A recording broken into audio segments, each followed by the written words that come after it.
আজকে বানাবো আলুর পরোটা। তো আলুর পরোটা বানাবার জন্য এখানে আমি কিছু মশলা নিয়েছি। ধনে পাতা আছে, দুটো পেঁয়াজ নিয়েছি, 1 ইঞ্চি মতো আদা একটু ছোট ছোট পাতলা পাতলা করে কেটে নিয়েছি। এখানে 10 থেকে 12 কোয়া রসুন আছে, এখানে 4টে কাঁচা লঙ্কা নিয়েছি। এগুলোকে আমি একটা চপার বোল নিয়েছি। দেখো, এই চপিং বোলের সাহায্যে আমি একদম চপস করে নেব সবকটা উপকরণকে।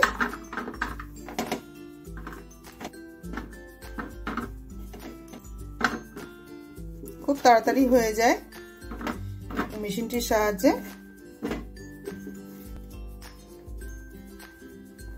দেখো, সুন্দর করে সব দিয়ে দিলাম আমি। ঢাকনাটা আটকে দেব।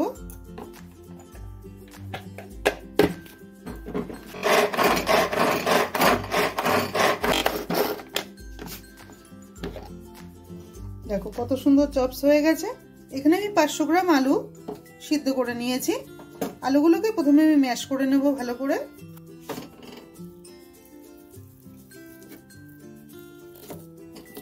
আলুগুলো আমি খুব ভালো করে ম্যাশ করে নিলাম যেন দানা ভাব না থাকে।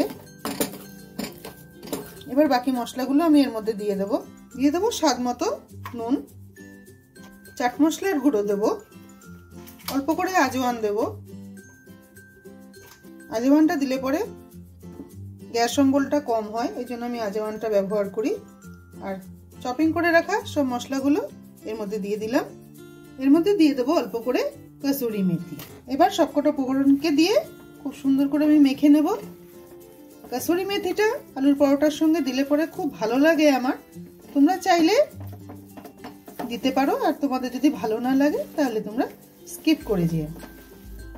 ভালো করে মেখে নেব। খুব সুন্দর করে আলুটা আমি মেখে নিলাম। তুমি যদি আলুর পরোটাটা নিরামিষ করতে চাও তাহলে এখানে পেঁয়াজ আর রসুনটা বাদ দিয়ে বাকি উপকরণ দিয়ে করে নিও, খুবই ভালো হবে খেতে। পরোটা বানানোর জন্য ময়দাটা মেখে নেব। ময়দার মধ্যে দিয়ে দেবো অল্প করে নুন। এখানে আমি 500 গ্রাম ময়দা নিয়েছি। অল্প অল্প করে জল দিয়ে দিয়ে সুন্দর একটা ডো তৈরি করে নেব। খুব ভালো করে ময়দাটা আমি মেখে নিলাম। দেখো সফট হয়েছে একদম। এভাবে মেখে নিতে হবে, তাহলে এভাবে নরম করে মেখে নিলে পরোটাটা খুব ভালো হবে। এবার আমি লেচি করে নেব।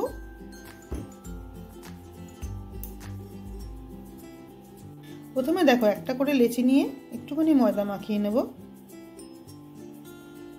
একটা ছোট বাটি তৈরি করে নেব।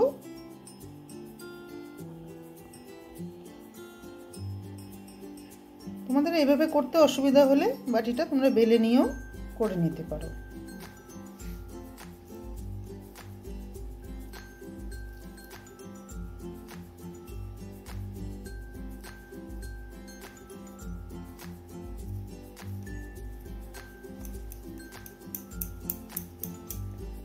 এইভাবে করে আমি একটু ময়দা মাখিয়ে তারপর বেলে নেব।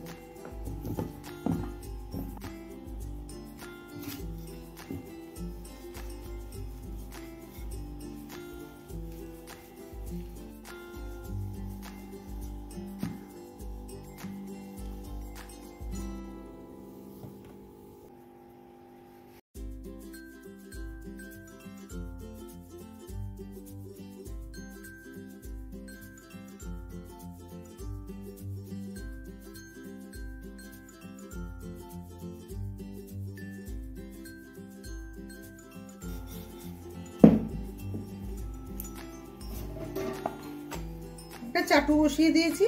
চাটুর মধ্যে প্রথমে আমি সেঁকে নেব। আমি যেভাবে দেখাচ্ছি যে পদ্ধতিতে, এইভাবে যদি তোমরা করে নাও একদমই কম তেল লাগবে।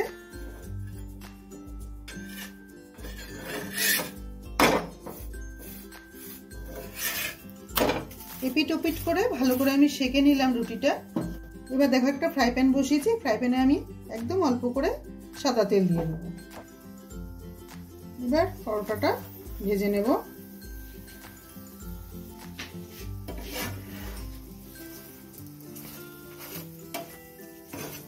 দেখো ফুলে ফুলে উঠছে, কত সুন্দর হয়েছে পরোটাটা। আমি যেভাবে দেখালাম বন্ধুরা, ওইভাবে যদি করে নাও একদমই অল্প তেলে তৈরি হয়ে যাবে আলুর পরোটা।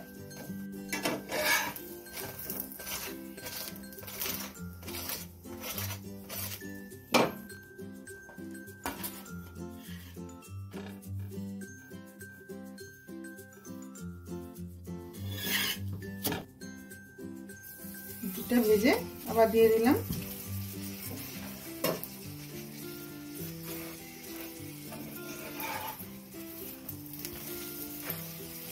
দেখো কত সুন্দর মাখা হয়েছে, যার জন্য ফুলে ফুলে উঠছে একদম লুচির মতো।